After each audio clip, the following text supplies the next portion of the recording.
Evening, everybody. So, we spent a lot of time and a lot of money putting gear together to go hunting and fishing and hiking and camping. Often overlooked is what's going to happen if as we get older, obviously. You trip and you fall, you break your arm, you trip, you fall, you cut your hand at the start of your trip. A lot of times that can end it for you, make you go back, make your trip miserable. So I'm gonna just touch base on some high-level first aid stuff that you can take with you that will keep you from having to give your trip up. So what we won't talk about in this part, it's always good to have all your regular medicines with you. Have 5 to 7 days. Put them in one of the pill dispensers, and also if you can get a good course of antibiotics, 5 to 7 days worth of antibiotics, put that in your kit. That's always a good thing to have with you, just in case you do get cut, hurt, stuck by a stick, stung, bit, all that stuff. Even if you have a broken bone out in the wilderness, a good course of antibiotics is not a bad idea. So we'll go through this gear. Some of it may seem out of your first aid care. We'll talk a little bit about that stuff. All right, we're going to just touch base with some cuts, bruises, burns, things like that. So some of the things you are going to need is you're going to want some alcohol preps. This is not the best thing, and it's going to hurt like hell, but it is also one of the better things to have when you are trying to put Band-Aids on or stair strips on or butterflies. There's some actual antiseptic wipes here. So I know this is a lot. This is out of my kit, but these are some things that I'll carry everywhere every time I go in the field. So simple 4x4s or 2x2s and some rolled gauze. That's pretty easy. Rolls up pretty tight. Some sting relief, especially if you are in areas with ground wash, things like that. Some individual packs Neosporin, knuckle bandages, large patches. So these large patches, if you look through here, if you've got scissors and you don't have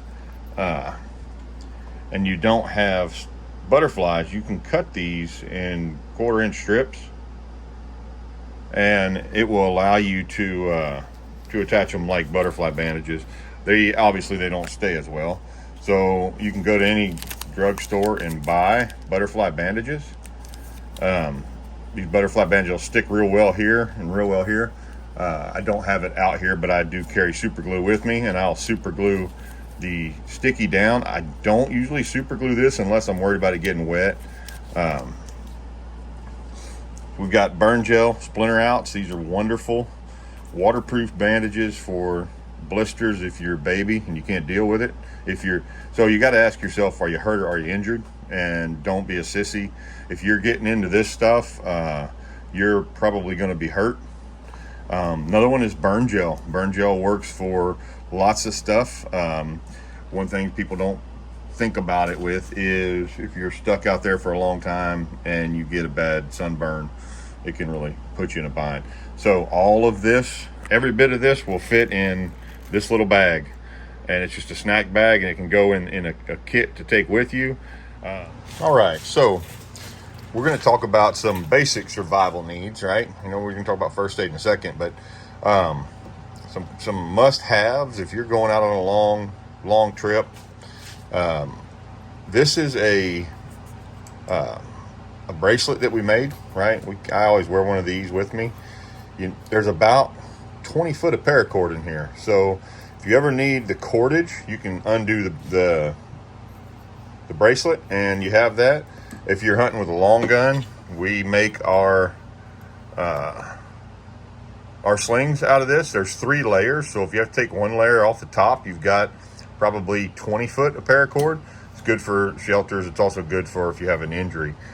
This military style belt, right? This is you can tighten this at all lengths of the belt. So this is always a good thing to have if you ever have really bad issues. You got to stop some bleeding, things like that. It's always good to have a belt like that.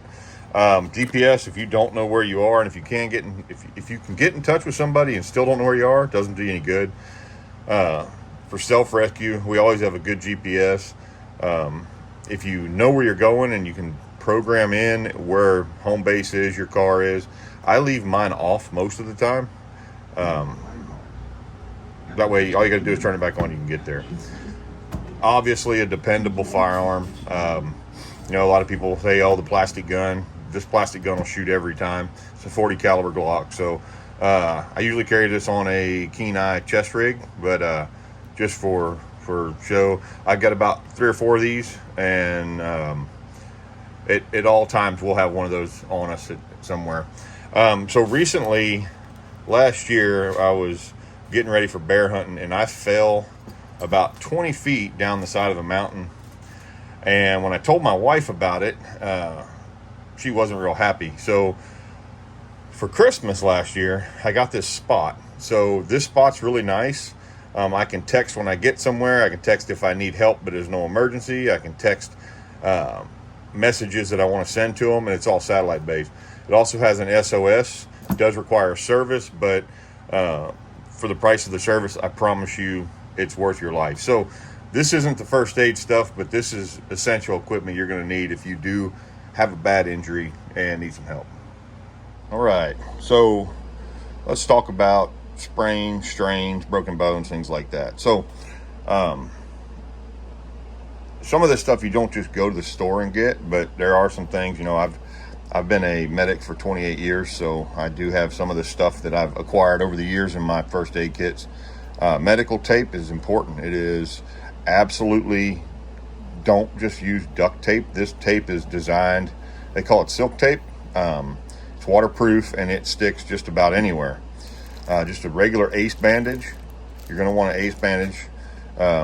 If you don't want the ace bandage, then buy a small co-band, and I'll talk about that in a second.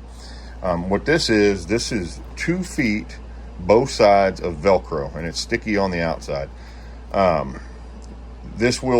You can attach anything that you need to with this Velcro. It may sound crazy, but if you have a tourniquet and you need a tourniquet on, you can extend this to whatever length you need. You can pull it tight.